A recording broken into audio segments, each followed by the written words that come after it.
to see you.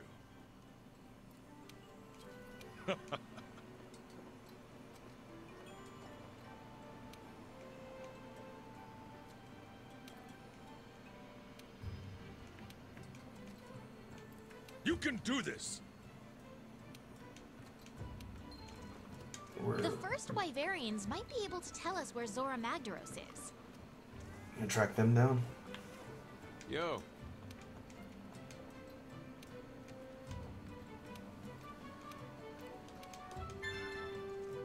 The Vitality Mantle.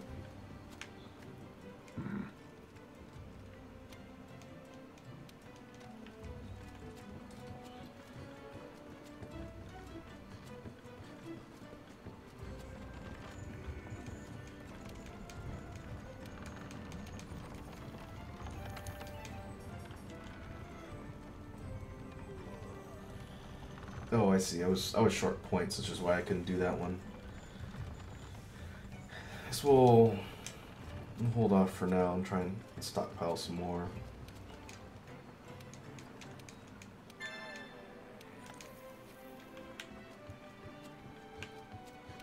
Oh, it's you.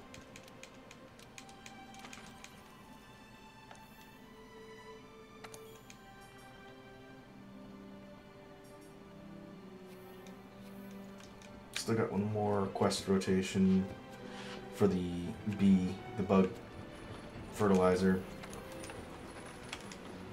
But what we can do is go and look at what we got for taking out Odo and see if it's worth gunning for.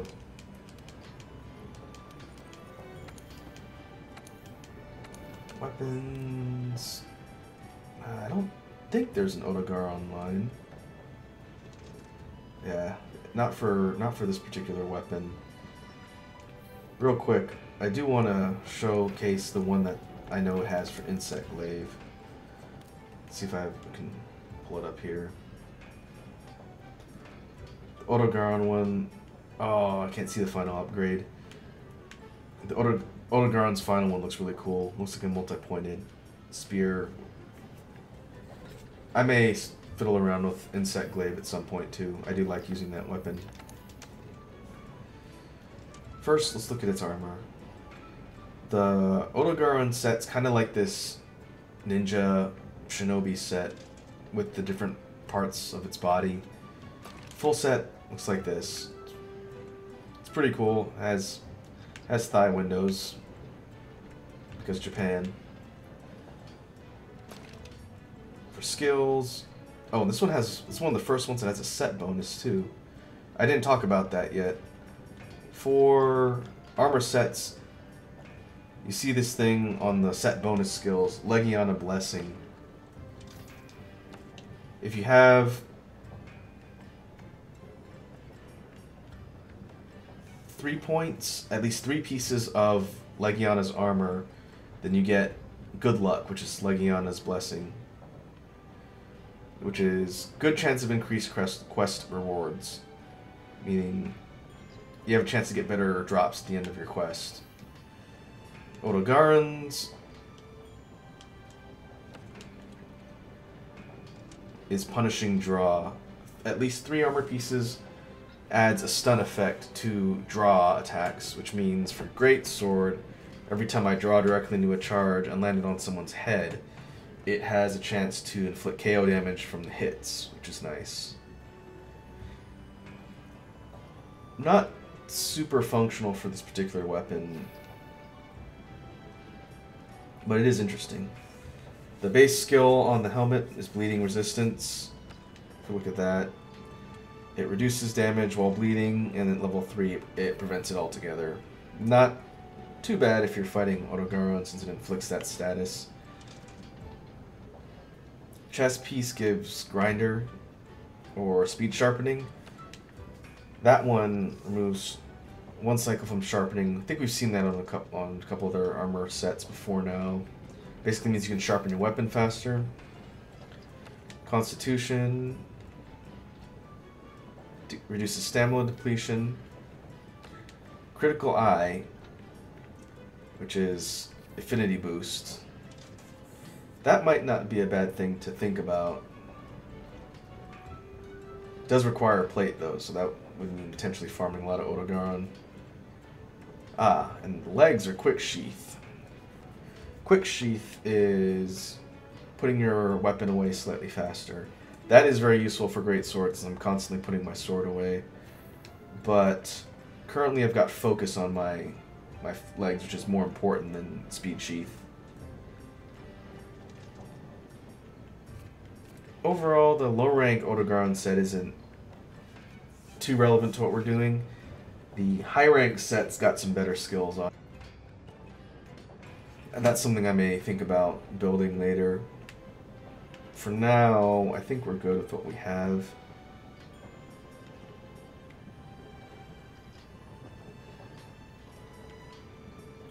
I didn't look at the diver set, which is the other event one that's going on now.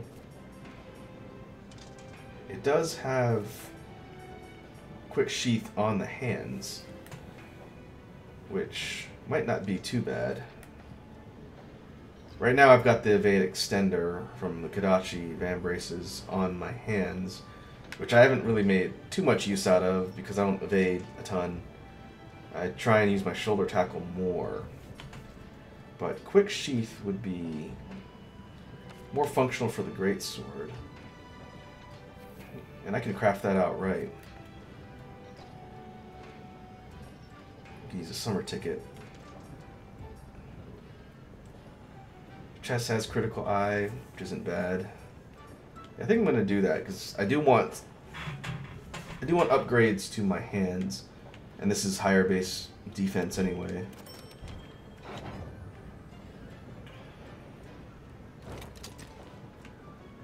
And it doesn't really mess with the look too much.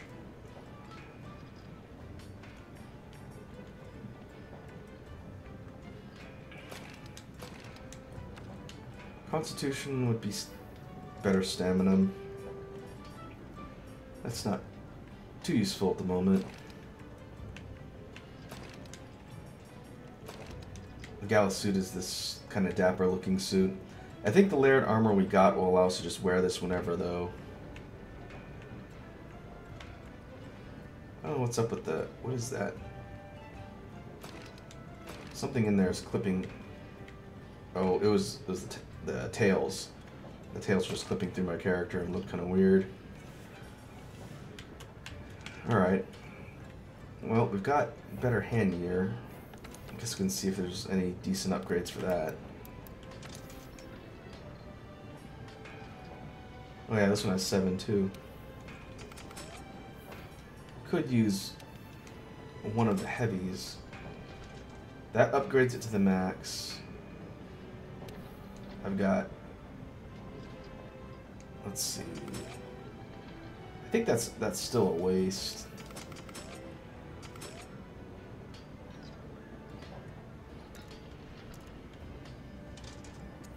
We'll grab 3 levels. I'm gonna need to get more armor spheres at some point.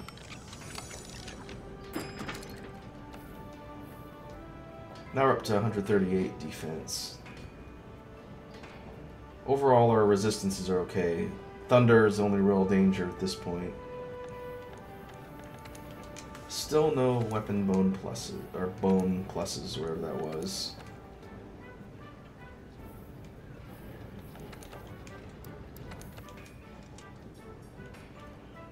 Yeah, I'm pretty sure that's a high rank drop.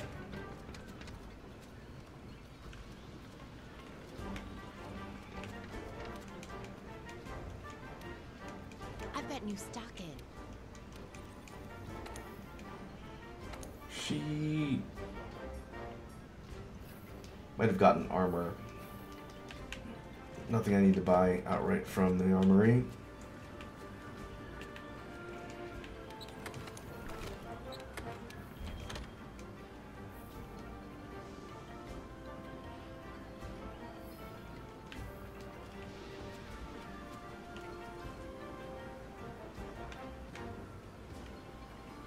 I think that'll probably do it for this session. We'll pick back up and continue on the main storyline. So far I haven't seen anything gear-wise I need to go out of my way to craft just yet. Alright, we are back again in a new recording session for Monster Hunter World. picking up with the story of our hunter Elta. It has been more than a few weeks since I recorded the last session for Monster Hunter. It's currently in December. I don't know when this episode's going to go up, but the PC release for Iceborne is looming on the horizon. So I thought it would be good to get back to our PC playthrough and keep progressing through the story with Elta here. First off, if I sound a little bit more stuffy than usual, it's because I'm still getting over a cold, so apologies if it's a little distracting on the audio.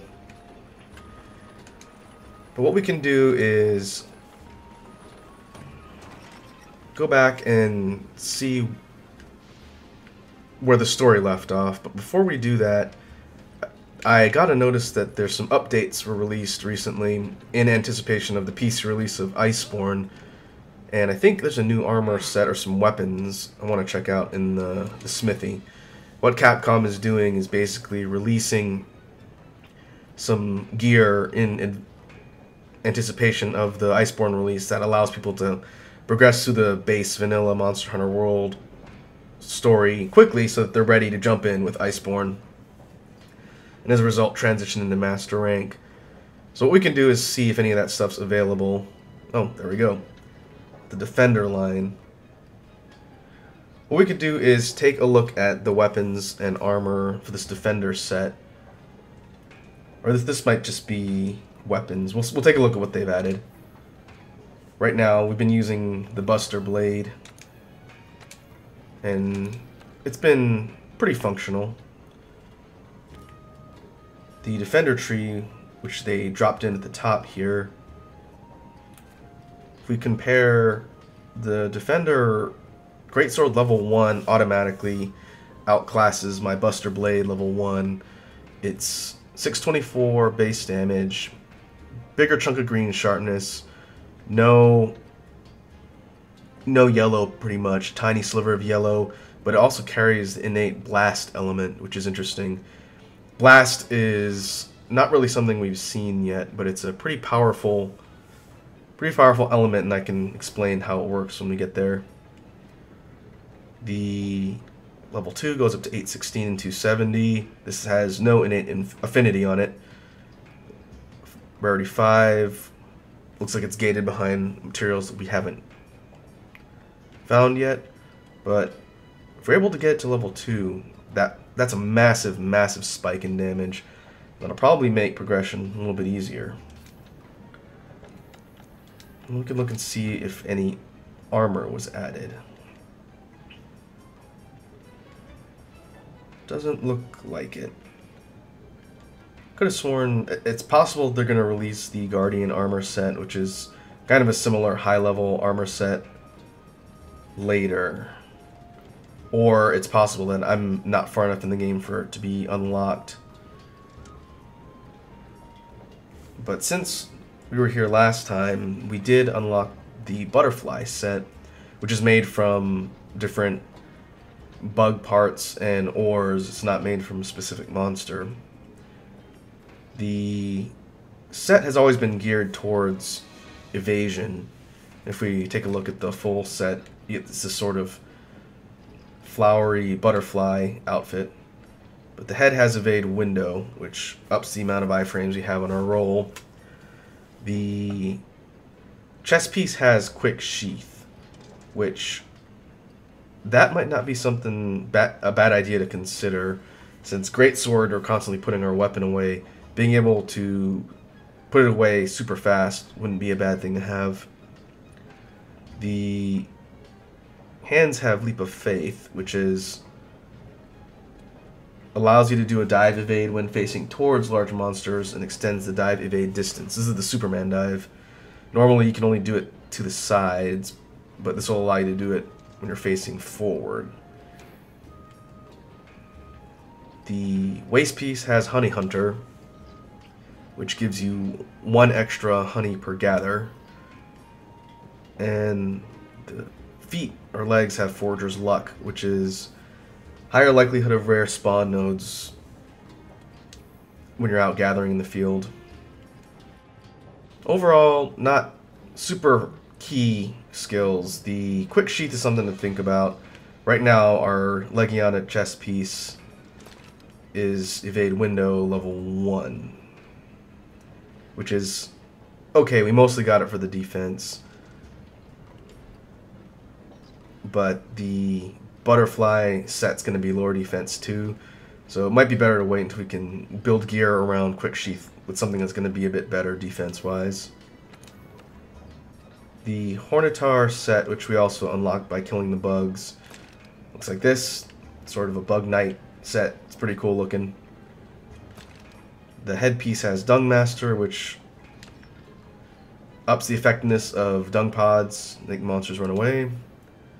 The chest piece, Fluvial Expert, nullifies damage from effluvia and reduces damage from acid. Pretty useful if you're going to be questing in the Vale. Free meal on the hand pieces gives you a chance of consuming an item for free. The waist piece, Carving Pro, prevents knockback while carving. And the feet have Handicraft. Handicraft is a pretty useful skill we haven't seen yet, I don't think. This increases the sharpness of your weapon.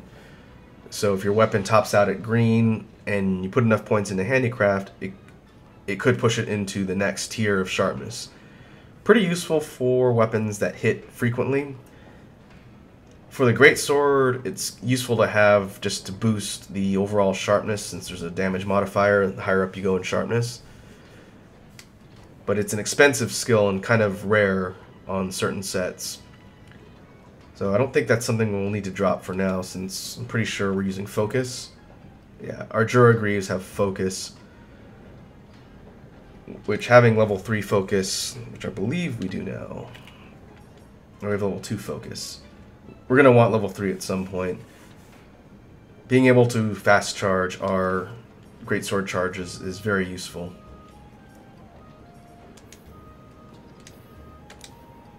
So it doesn't look like armor-wise we can really do much. But we can forge the Defender greatsword, and it's pretty cheap to forge. 1 iron ore. Oh, we're going to do that.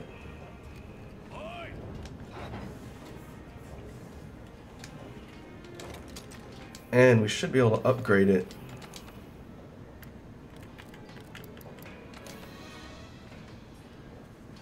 All it takes is 1 Anjanath scale to upgrade, and we go up to 816 in damage. That's a massive increase.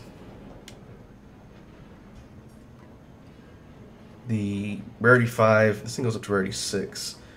Rarity 5 upgrade is missing material we don't have. I think that's a commendation, which we should get from doing the story quests. But right now, we're geared out with an incredibly damaging weapon.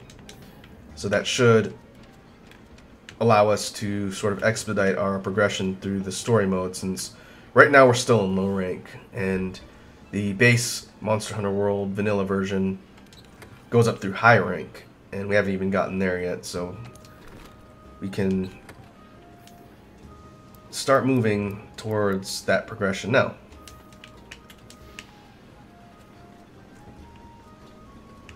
And when we last left off, we're looking for clues on the Elder Crossing.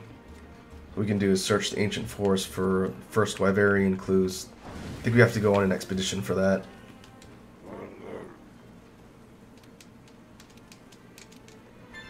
It's another kitchen quest. Looking back at the previous episodes in the playthrough so far, I've been kind of beelining towards the main quests. We deviated a little bit to do some gathering and whatnot, but overall the main focus has been proceeding through the story.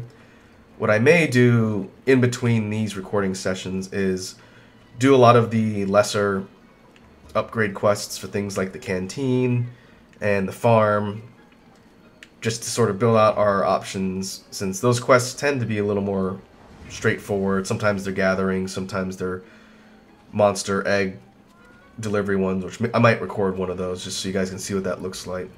But overall, they're not terribly interesting, so if I do that off camera just to save time in the recording, that might work out in our favor.